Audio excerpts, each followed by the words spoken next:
दोस्तों, आज हम एक बहुत पौराणिक और भावुक कथा सुनते हैं। गजेंद्र मोक्ष की कथा, जो श्रीमद् भागवत पुराण के अष्टम स्कंध में आती है। ये कथा भक्ति, समर्पण और भगवान विष्णु की कृपा की अद्भुत उदाहरण है। एक बार बहुत दूर जंगल में एक विशाल और सुंदर उद्यान था, जिसका नाम था ऋतुमत उद्यान।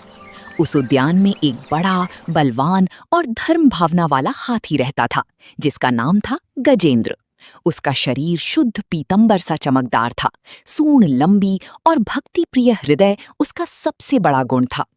गजेंद्र रोज उद्यान के बीच बने एक विशाल सरोवर में जाता, वहां से ताजे कमल तोड़ता और उसे लेकर अपने स्थान पर भगवान विष्णु की पूजा करता। उसके दिल में भगवान के लिए इतना लगाव था कि वो कभी भी उन्हें भूलता नहीं था। एक दिन गजेंद्र अपने अन्य हाथी साथियों के साथ उसी सरोवर में नहाने गया। पानी में डूबकर खेलता खेलता वो झील के बीच में ऐसे गया जहां पानी बहुत गहरा था। अचानक उसने महसूस किया कि उसका एक पैर किसी बहुत जोरदार जानवर की जबड़ी में फंस गया है। वो जानवर था एक विशाल मगरमच्छ, जिसे हम ग्राह भी कहते हैं। ग्राह ने उसके पैर को इतनी जोर से दबोचा कि गजेंद्र चीखने लगा। वो अपने हाथी साथियों को बुलाता, फड़काता, झटके देता, लेकिन कोई भी उसे खींचकर निकाल नहीं सका। ग्राह घर की तरफ खींचता रहा तो गजेंद्र पानी की गहराई में और भी अंदर चला गया। दिन रात बीतते गए, गजेंद्र का शरीर खूब टूटा, रक्त लाल चिकना हो गया, लेकिन ग्राह ने उसे नहीं छोड़ा। जब सब उपाय बंद हो गए, गजेंद्र जान गया कि इस संसार में अब कोई भी उसका उद्धार नहीं कर सकता। पर उसने भक्ति का एकमात्र दायरा याद किया, भगवान विष्णु। उसने अपनी सूंड से सरोवर के पानी में खिले एक छोटी सुंदर कमल फूल को उठाया और धीरे से ऊपर उठाकर बोला,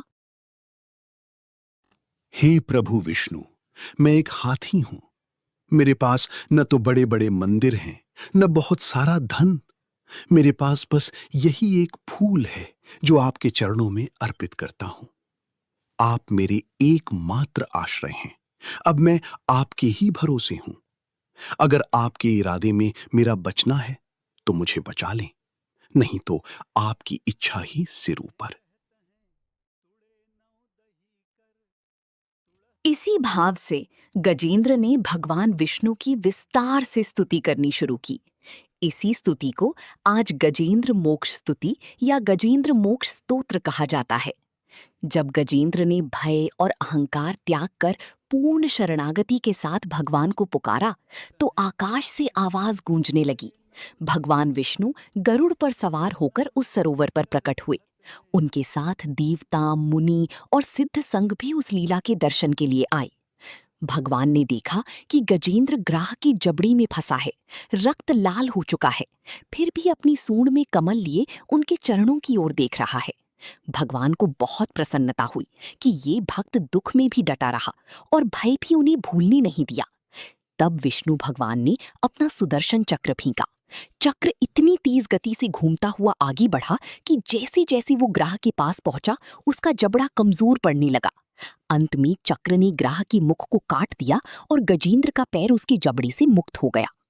गजेंद्र बाहर आकर भगवान के चरणों में गिर पड़ा।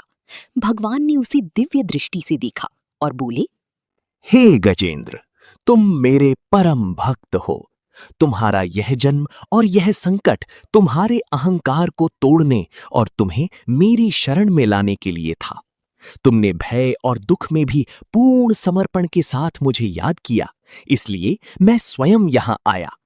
अब तुम मेरे वैकुंठ धाम को प्राप्त करोगे और जन्म मरण के चक्र से मुक्त हो जाओगे। तुम्हें मोक्ष प्राप्त होता है। इस तरह गजेंद्र भगवान विष्णु की दया से मुक्त हुआ और उनके वैकुंठ धाम में जगह पाकर मोक्ष को प्राप्त हो गया।